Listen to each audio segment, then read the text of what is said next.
ससुरा बड़ा पैसा वाले के बाद भोजपुरी सिनेमा एक नए युग में प्रवेश किया और उसी दौरान गोरखपुर के एक कलाकार नाम धर्मेंद्र श्रीवास्तव जो मनोज तिवारी के साथ भैया हमार, रवि किशन के साथ सुहागन बना दे सजना हमार और निरहुआ के साथ कहाँ जेवर राजा नजरिया लड़ाई के तमाम फिल्म किए, बीच में गैप भी हो गया था। आज हमारी मुलाकात धर्मेंद्र जी से हो गई है। महाराजगंज में एक भोजपुरी फिल्म की शूटिंग हो रही है। फिल्म का नाम है मेरे रंग में रंगने वाली। हीरोइन का नाम है अम्रपाली दुबे जो भोजपुरी की एक बड़ी स्टार है और निरहुआ के साथ तमाम उनकी फिल्में हिट हैं। आम्रपाली जी के चाचा के कैरेक्टर में है धर्मेंद्र श्रीवास्तव जी और मेरे भाई साहब हैं। चलिए इनसे बात करते हैं। धर्मेंद्र जी कैसे हैं?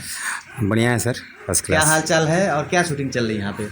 ये शूटिंग चल रही है फिल्म मेरे रंग में रंगने वाली। अच्छा।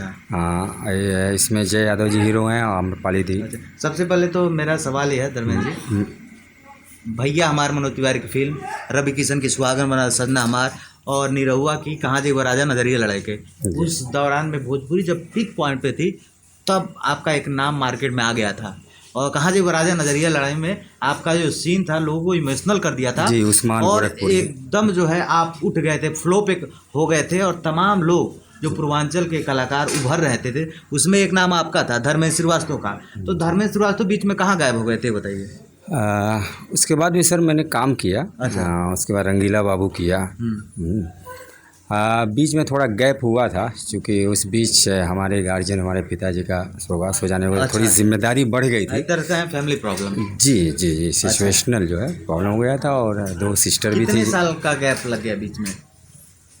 ज़्यादा नहीं, सिर्फ दो दो साल। हाँ अच्छा, अब वापस आप बैक मार ली हैं एंट्री। जी, अब मैं जी, देख रहा हूँ बहुत शानदार तरीके से एंट्री मार रहे हैं जी। आम्रपाली जी के साथ। अभी हाल में आपने भोजपुरी के चर्चित डायरेक्टर मंजुल ठाकर के साथ जी, भी फिल्म डोली की है, डोली रितेश जो जी काफी और चर्चे में है। जी, अच्छा। तो इस बार ताकि एक बार उस्मान गोरखपुरी यानी कि धर्मेंद्र श्रीवास्तव बड़ा नाम हुआ करता था पूर्वांचल में और फिर आप गैप यानी डाउन हो गए और वापस आप एंट्री मार रहे हैं, तो इस बार क्या तैयारी है? क्या फिर से गैप होने का विराद नहीं है ना? नहीं सर, अब तो मुझे गायब नहीं होना है बल्कि ज़्यादा से ज़्यादा काम करना है। अच्छा और अपने दर्शकों का भरपूर मनोरंजन करना है। अच्छा।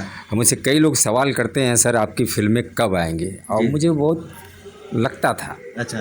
मैं वेट कर रहा था मैं जल्दी शुरुआत करूँ और फिर से अपने दर्शकों का मनोरंजन कर सकूँ। जी।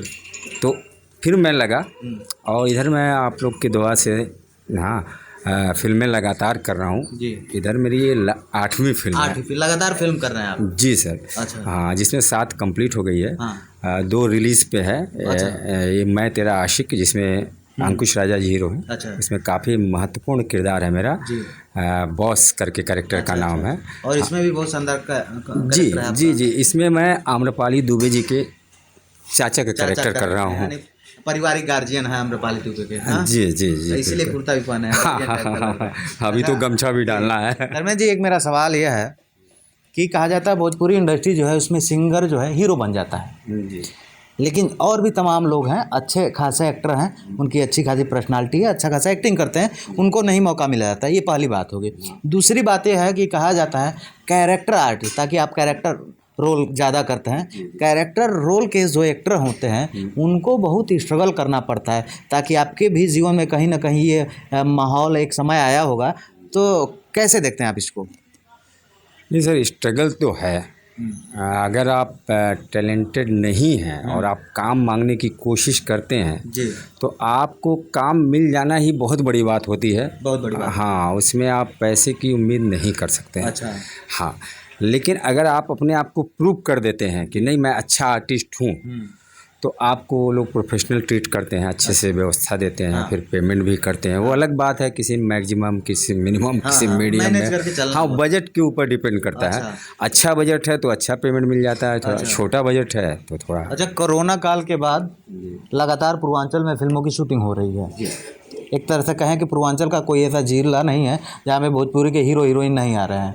चाहे गोरखपुर हो, कुशीनगर हो, महाराजगंज हो, इन दिनों हर जगह शूटिंग चल रही है। तो पूर्वांचल के कलाकारों को कितना लाभ मिलेगा इसका? सर लाभ तो मिल रहा है। लाभ मिल रहा है? जी, मिल रहा है। जो लोग बॉम्बे हैं वहाँ पे स्ट्रगल कर रहे हैं, तो ज़्यादातर क्या होता है जो हाईलाइट कैरेक्टर हैं जैसे हीरो हीरोइन, तो बॉम्बे की टीम उन लोग को लेकर आती है। अच्छा। बाकी ज़्यादातर चरित्र आर्टिस्ट अपने यूपी से ही अच्छा कास्ट करने की कोशिश। के लोगों को मौका मिल रहा है? जी, मिल रहा है, हर रूप में मिल रहा है। अब तो क्या है कि यूपी में फिल्म सिटी भी बनने वाली है। मुख्यमंत्री योगी आदित्यनाथ ने ऐलान किया है और गोरखपुर के इस समय मौजूदा सांसद हैं रवि किशन, जो भोजपुरी के मेगा स्टार कहे जाते हैं। तो इससे भोजपुरिया गोरखपुरिया कलाकारों को कितना लाभ मिलेगा? सर बहुत लाभ मिलेगा। लाभ मिलेगा। निश्चित रूप से अगर फिल्म सिटी बन गई तो जो हम लोग पोस्ट प्रोडक्शन के लिए बाकी चीज़ों के लिए बॉम्बे जाते हैं, ये सारी व्यवस्था इधर हो जाएगी। ठीक है, तो सारा सेटअप यहाँ रहेगा जी। तो हमें कुछ बाहर से नहीं मंगवाना पड़ेगा। अच्छा। ठीक है, तो यहाँ पे जितने लोग हैं तो यहाँ करीब के लोग को बुलाएंगे तो उनका बजट भी तो कम होगा ना। जी, समझ रहे हैं आप? जी, जी। जैसे मैं मुंबई से बुलाऊंगा तो उनका एसी का किराया, फ्लाइट का किराया, बुलाना, ये सब। तो ऐसे में वो लोग चाहेंगे कि इर्द गिर्द के ही अपने यूपी के पूर्वांचल के आर्टिस्ट आएँ और काम करें, तो इसमें प्रोड्यूसर का लाभ है। एक बात और बता दीजिए हमको, तमाम लोग गोरखपुर से चाहे पूर्वांचल से कहीं से निकल के उनको कुछ अच्छा करना होता है तो मुंबई का प्लान करते हैं। जी, अब क्या लग रहा है कि पूर्वांचल में ही रहकर काम किया जा सकता है? देखिए शुरुआत तो बहुत अच्छी हो गई है और काम भी काफ़ी चल रहा है। अच्छा। और मैंने ऐसे कई आर्टिस्ट को देखा कि वो बोले यार मुंबई जाके क्या करूँगा, इधर ही अपने को काम है। अच्छा। हाँ, तो काफ़ी अच्छे आर्टिस्ट अपने गांव पे ही हैं, यूपी बिहार यहाँ पे टिके हुए हैं और वहीं से कॉल आ जा रहा है और सीधे शूट पे चले जा रहे हैं। अच्छा, यानी पूर्वांचल के जो कलाकार हैं उनको एक बेहतर प्लेटफॉर्म मिल सकता है। बिल्कुल मिल सकता है और मिल रहा है और यहाँ इतनी सुविधाएं मिल रही हैं। अच्छा।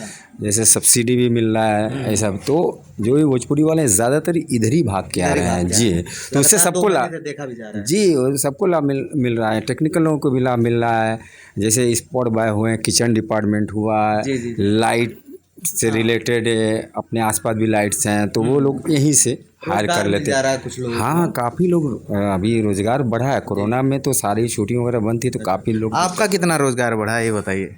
सर आपके दुआ से कोरोना काल ख़त्म होते हुए होने के बाद अभी मैं दूसरी धक फिल्में कर रहे हैं। हाँ जी, अभी मैं खूबसूरत है तू करके आया। अच्छा, अभी जो तमाम दर्शक आपको देख रहे हैं पूर्वांचल के लोग, तो आपकी कौन कौन सी फिल्में आ रही हैं ज़रा एक बार बताएं।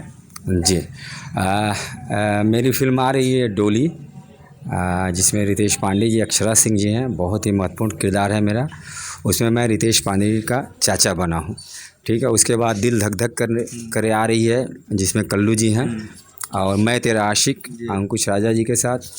उसके बाद आ रही है लव स्टेशन, अच्छा, तुमसे अच्छा कौन है।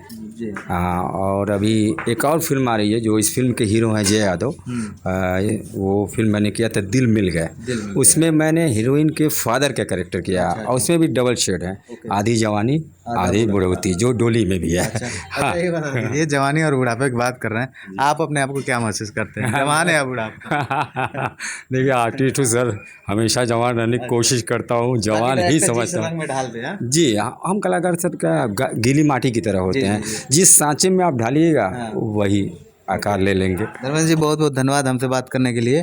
तो ये धर्मेंद्र श्रीवास्तव जो गोरखपुर से निकलकर मुंबई फिल्म इंडस्ट्री में एक दौर में उस्मान गोरखपुरी के नाम से फेमस हुए, बीच में गैप भी हो गया था और अब फिर से एक धाकड़ तरीके से एंट्री मार रहे हैं, तमाम बड़े बड़े सुपरस्टारों के साथ काम कर रहे हैं और गोरखपुर पूर्वांचल का नाम रोशन कर रहे हैं। मेरा नाम विष्णु प्रभाकर और मेरे कैमरे के पीछे अभय राव।